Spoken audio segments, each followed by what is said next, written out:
எல்லாரும் எப்படி இருக்கீங்க? நல்லா இருக்கீங்களா? Happy Saturday.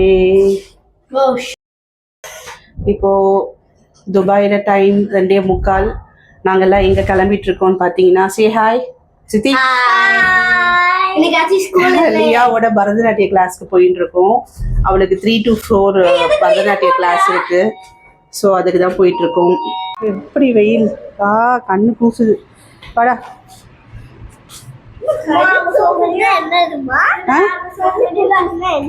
நம்ம பார்க்க முடியாம இருக்கோம்ல, அதுதான். ஸோ அதனால நாங்கள் உச்சி வெயில் இல்லாமல் கொஞ்சம் போகிற வெயில எடுத்து போயிட்டு இருக்கோம். ஏடா அவ்வளோ கூட வாடா தெரியாம இருக்கும். லியா சே ஹாய். லியா இன்னைக்கு சாட்டர்டே தானே, எல்லாருக்கும் லீவ் தான். நல்லா இருக்கு. காட்டு ஹாய் சொல்லு. இங்கே ஆக்சுவலி நேஷ்னல் டே வர்றதுனால எல்லாரும் வந்து பிளான் பண்ணுறாங்க அங்கே எங்கே போகணும் அப்படின்னு சொல்லிட்டு. ஸோ நாங்களும் பிளான் பண்ணியிருக்கோம். நாளைக்கு ஏற்கனவே நாங்கள் போனால் அல் மம்சார் பீச்சுக்கு போகலாம் அப்படின்னு சொல்லிட்டு பிளான் பண்ணியிருக்கோம். லியாவை பரதநாட்டிய கிளாஸில் விட்டுட்டு இப்போ நாங்கள் பக்கத்தில் இருக்கிற பார்க்குக்கு வந்திருக்கோம்.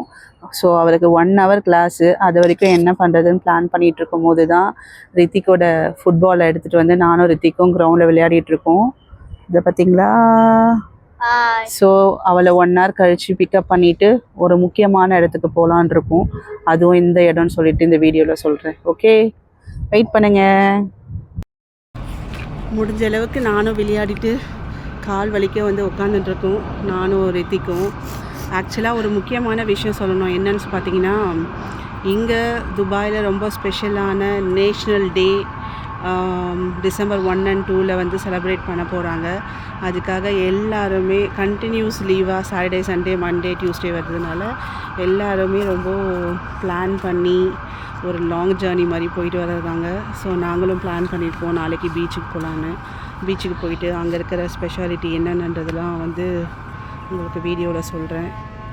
இப்போ வந்து என் பொண்ணுக்கு 1 hour முடிய போகிற நேரம் வந்திருக்கு. அது வந்ததுக்கப்புறம் மாடர்ன் பேக்கரி போக போகிறோம். அங்கே கொஞ்சம் போய் சாப்பிட்டுட்டு அப்புறமா வீட்டுக்கு போக போகிறோம்.